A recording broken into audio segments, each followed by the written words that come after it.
3 minutos. Tengo 16 yo. En vez de 15, tuviste en 18. Pero bueno, se te va a perdonar. Pero los demás también ya van a tener 18. Esto, mira, aquí me interesa resaltar 3 cositas breves. Ya en todo lo demás, creo que quedó claro. Yo lo que voy es a tratar de poner algún problemita. El ponente habla de que ya no hay nación, es decir, ya no hay país. Ahí me queda la pregunta sobre la nación, país venezolano. Como me queda la duda de la República Venezolana. Como me queda la duda sobre la democracia venezolana o sobre la democracia en general. ¿Qué es? ¿Cómo es eso que llaman democracia que tanto repetimos? La otra duda, Carlos Hermoso, no tenemos una conciencia. Eso parece que está muy claro que está la cosa, es que no tenemos una conciencia. Y lo estamos viendo en la calle hoy. En la calle hoy hay una gran expectativa, grandísima expectativa, con el 1 de mayo. El 1 de mayo vendrá el plan de emergencia, vendrá el reparto a través de, ya no 130, deben ser como 400 o 500, sueldo mínimo. Entonces, los bonos seguirán y subirán. Los 5.000 millones del Fondo Monetario Internacional no serán para desarrollo de industria, etc. Es para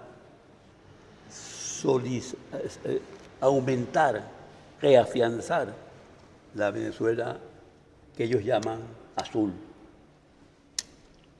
Esos punticos, nada más. Quiero dejarlos para la discusión.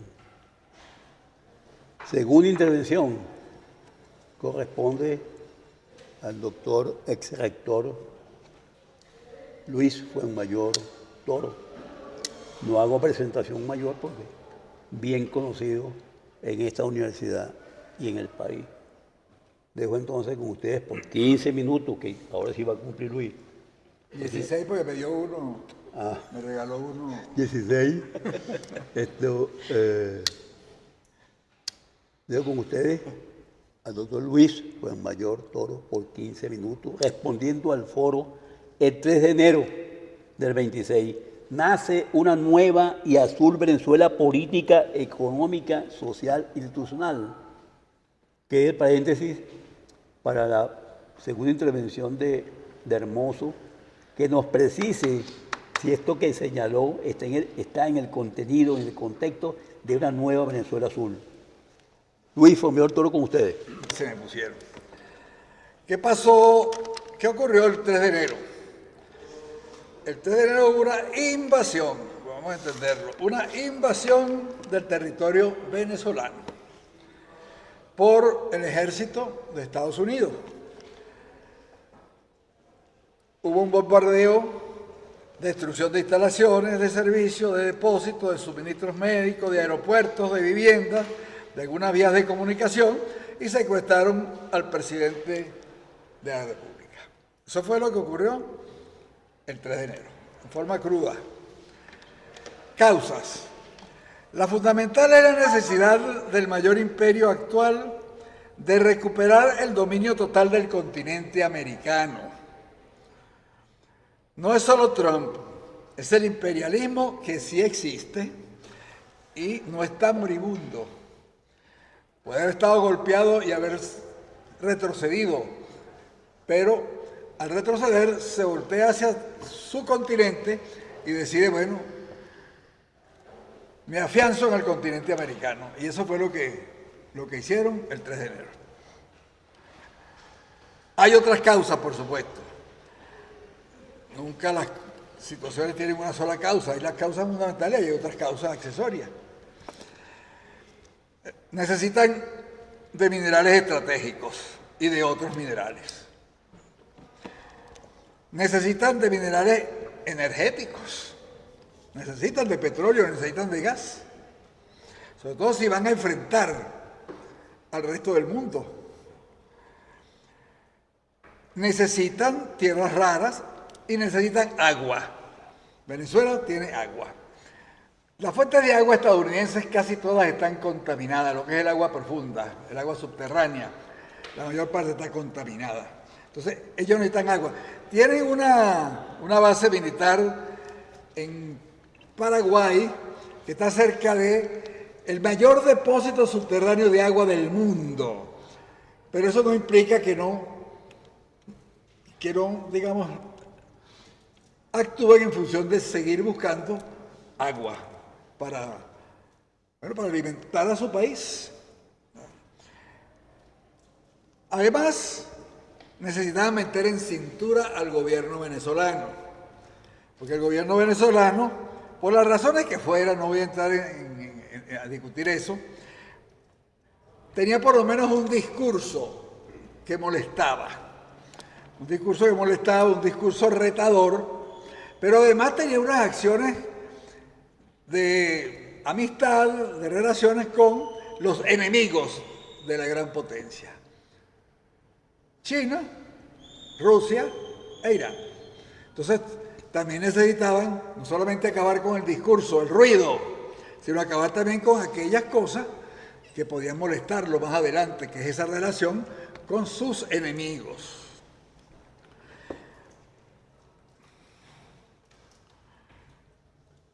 Sin duda, el gobierno tuvo declaraciones muy irresponsables. Eso de podrán entrar, pero no saben cómo van a salir. Eso de, bueno, vengan, aquí los esperamos, etcétera, etcétera. Cuando no tienes con qué, en Venezuela creo que se llama buchiplumismo. Alardea, así como el que alardea ante el, quítame la pajita, y cuando vienen y le dan el empujón o le dan el golpe, bueno, se queda callado, tiene que correr, porque no tiene con qué.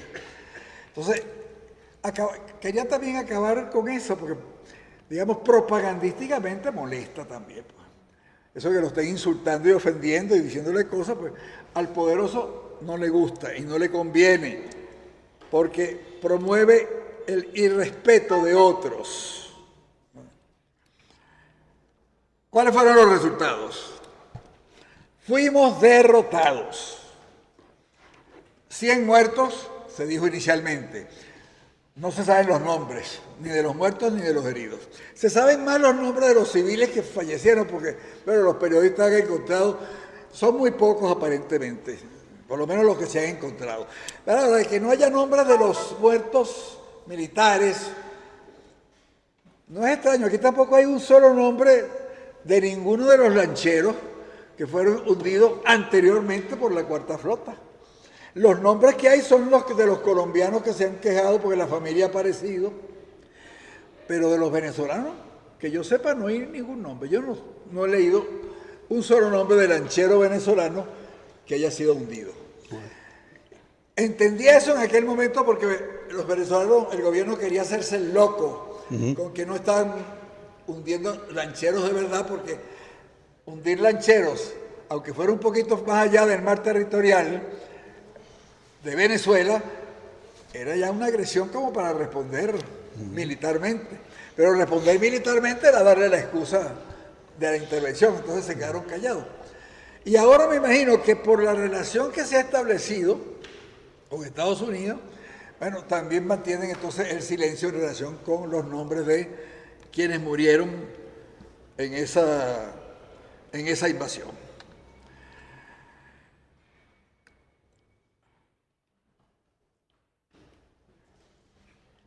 Secuestran al presidente e imponen un liderazgo. No solamente secuestran al presidente, sino imponen un liderazgo. Algunos creían que era María Corina quien iba a venir en el mismo helicóptero y la iban a dejar en Miraflores después de llevarse a Maduro, pasaba por Miraflores, soltaban María Corina y ya está. Pero los gringos pensaron que María Corina no les garantizaba estabilidad ni la paz que ellos necesitaban para continuar su plan. Entonces le dijeron que no. Eso no significa que renunciaron a María Corina, no. La tienen en el congelador. Si en algún momento la necesitan, la utilizan. Mientras no la necesiten, no la utilizan. Si la situación como está les sirve más que traer a María Corina, pues la dejarán como está. Si Delcy Rodríguez es mejor para sus planes, pues bueno, permitirán que Delcy se quede y gane. Y es más, Trump ya incluso lo medio señaló, lo medio avisó, cuando dijo hace poco que él como que venía para acá a competir como candidato a presidente con Delcy Rodríguez, no dijo con María Corina, sino que él venía a competir con Delcy Rodríguez. Es decir, está diciendo allí que Delcy Rodríguez puede ser candidata y que posiblemente va a ser la candidata. Y que él podía venir porque él tenía un respaldo total, porque aquí lo querían más que a Bolívar. Esa parte no la dijo él, la dijo su secretario, uno de sus ministros, dijo, que lo quería más que Bolívar y que no era nada más en Venezuela, que era un problema regional, es decir, no solamente en Venezuela, sino en todos los otros países sudamericanos. Existe una nueva situación, sí existe una nueva situación, que es difícil de interpretar, difícil de manejar y es difícil para actuar. Y es difícil para enfrentarla, porque no se tiene toda la información ni toda la definición de esa nueva situación. Y creo que no se puede tener todavía porque la información no la tenemos toda. Y la labor de los historiadores generalmente no es tan rápida como se necesita para la acción política. Porque los historiadores estudian la historia. La política precede a la historia. Se transforma en política, la política se transforma en historia después de un cierto tiempo. Bueno, me estoy metiendo en en aguas profundas porque aquí estoy en medio de historiadores que me pueden perfectamente rebatir este tipo de conceptos. El gobierno habla de enfrentar por vía diplomática a Estados Unidos. Eso lo dijo Delcy, sí, al día o a los 2 días después de la... Dijo que no tenían forma de enfrentarlo de otra manera. Yo en eso estoy de acuerdo. Yo voy a ser muy crudo. Yo sí creo que no tienen forma de enfrentarlo de otra manera militarmente. Ni hay forma de irse para la montaña. Aquel cuento de que bastantes montañas hay aquí, bastantes yo no sé qué hay aquí, bastantes selvas hay aquí, hasta que dijeron bastantes y dijo bastantes cojones hay aquí. Bueno, a lo mejor no hay tantos cojones ahora, o varios, porque pueden ser ovarios también, ¿no? Y esas montañas y eso que sí hay bastante, no son nada si no tienen quienes vayan allá. Y si no tienen además entrenamiento después de ir.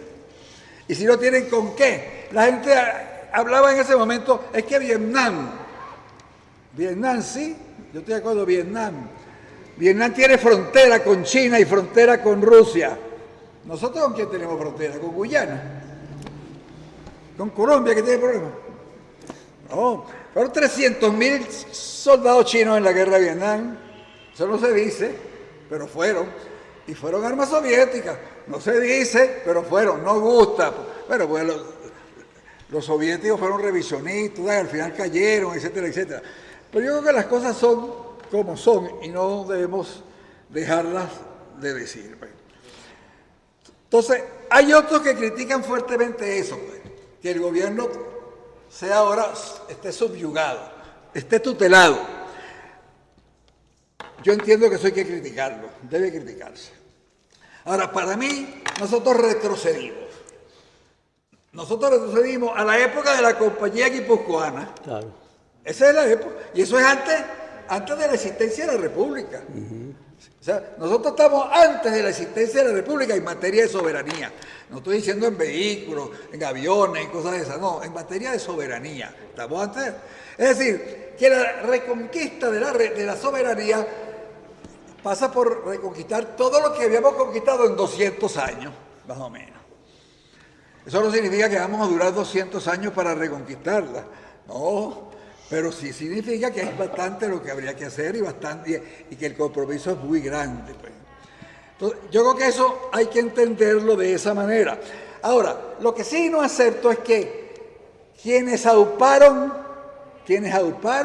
la invasión, quienes la rogaron por la invasión, quienes la solicitaron, quienes después la aplaudieron, quienes hablaron de los venezolanos como delincuentes, quienes dijeron que vivíamos del narcotráfico y del contrabando, que todos ellos ahora digan y se quejen y ataquen al gobierno de Delcy Rodríguez diciéndole, oye, pero que está al servicio de los Estados Unidos. Bueno, ¿y ellos al servicio de quién querían estar? Entonces, me parece cínico, totalmente cínico, y creo que también debe ser denunciado. El otro aspecto, quienes critican honestamente, ¿verdad? El problema está en el qué hacer. Si quien critica honestamente el qué hacer que tiene es un quehacer general, yo también tengo un quehacer general. Aquí hay que empezar a reconquistar la soberanía como si estuviéramos cuando la compañía guipuzcoana, sin lucha de independencia, en medio. Sigue esa parte. Nuestro enemigo, el imperio que nos tiene sojuzgados y tenemos que quitarle. ¿Cómo podemos hacerlo? Bueno, enfrentándolo. ¿Cómo lo vamos a enfrentar? ¿Cómo lo vamos a enfrentar? ¿Sabemos cómo hacerlo? ¿Tenemos cómo hacerlo? Hay que aprovechar las contradicciones que ese imperio tenga, es cierto.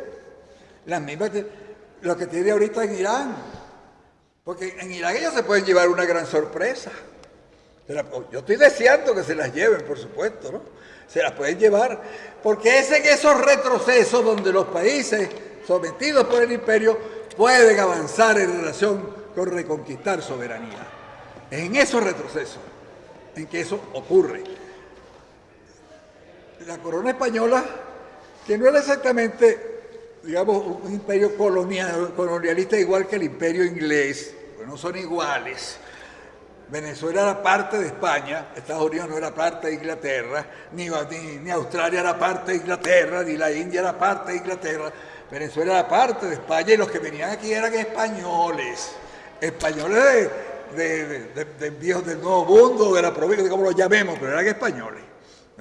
Entonces, y la guerra fue además motivada fundamentalmente por los hijos de los españoles, nacidos aquí, los que llamaron los criollos, que como dijo Martí, es el primer enemigo que le surge a un conquistador, a un colonizador, el hijo que nace en el sitio de la colonia o en el sitio conquistado.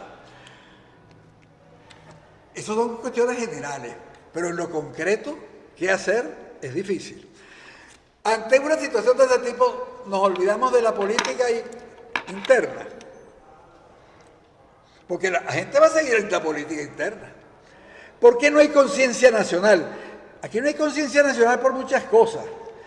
Yo creo que hoy hay menos conciencia nacional que la que había a finales del siglo pasado. Lo estoy en la segunda mitad del siglo pasado, o incluso más antes incluso. Aquí hay hoy menos conciencia nacional. Pero aquí se acabó con la conciencia nacional desde el siglo pasado. La conciencia nacional no es genética, no está en los genes. Es cultural, al final. Se aprende, y la aprende el niño desde que nace. La incorpora en su cerebro, la incorpora en su ser. Pero la incorpora porque hay escuela, porque hay educación formal. Y aquí con la educación formal acabaron hace tiempo. Aquí acabaron con la geografía de Venezuela. Esa geografía que yo en primaria aprendí, que dibujé el mapa como 100 veces hasta que por fin la última línea me pegaba con la que había empezado, porque siempre terminaba más arriba o más abajo. Esa geografía no existe ahora. Ahora lo que existe son ciencias de la tierra, pero ciencias de la tierra no es lo mismo que geografía política en absoluto. Y la historia de Venezuela no existe ahora. A lo mejor la nuestra no era la mejor historia, porque el cuento de que Bolívar, los patriotas, que eran 800 desarmados, andrajosos, iban a pie, no tenían armas, enfrentaban a un ejército realista de 6.000 hombres disciplinados, uniformados, y después les ganaron. Oye, está bien, eso era mentira, pero uno salía del colegio diciendo, esos patriotas, mira, le ganaron. No, pero eso se acabó. Porque ahora la historia son desde el siglo pasado. Fechas patrias. 5 de julio, 19 de abril, 24 de julio, pero de ese que puede ser una cuartilla, cuando es mucho, no pasa. Y eso no crea conciencia nacional. Pero además, aquí hubo quienes se apropiaron de los valores nacionales y de los valores patrióticos de este país. Se apropiaron de Bolívar. Entonces, los bolivarianos son unos y nosotros no somos bolivarianos. No. Se apropiaron de la bandera, del escudo, de todo se apropiaron, de todo. Entonces, ellos son el gobierno de Chávez y todo lo que se llama el chavecismo cultivó eso. Y eso estableció también una división grande en el país entre quienes se dicen bolivarianos y los otros que no lo son. Entonces, ¿qué son los otros? Terminan siendo antibolivarianos, terminan siendo antivenezolanos, terminan adorando a Trump, que es lo que está pasando actualmente. Que uno no sabe incluso, porque no sabe cuáles son las encuestas ni cómo hacerlas a lo mejor, para saber exactamente qué porcentaje de la población realmente está molesta con la invasión que hubo y qué porcentaje la ve más bien con simpatía y qué porcentaje no le importa. Siga con su vida. Eso es lo que tenemos aquí para resistir en este momento. No tenemos otra cosa. Entonces ahora, el cómo resistir, qué hacer, el qué hacer, pues, para emular a Lenin, el qué hacer no está claro. No está claro. Y las divisiones existentes en el país impiden incluso acercarse a conversar para ver si llegamos a algún acuerdo en algunas cosas. En algunas cosas, en las más grandes, en las más gruesas, no llegamos a acuerdo, porque hubo una división. Esa división que en el pasado existía también entre AD y COPEI, pero eran parte de lo mismo. Yo recuerdo que Juan Bautista decía que él no creía que eso era polarización, que ahí no había polarización entre AD y COPEI porque los polos son entre opuestos y AD y COPEI eran prácticamente la misma cosa, que la polarización en todo caso tenía que ser con la izquierda. Lo que pasa es que la izquierda era muy pequeña y no existía, no se veía.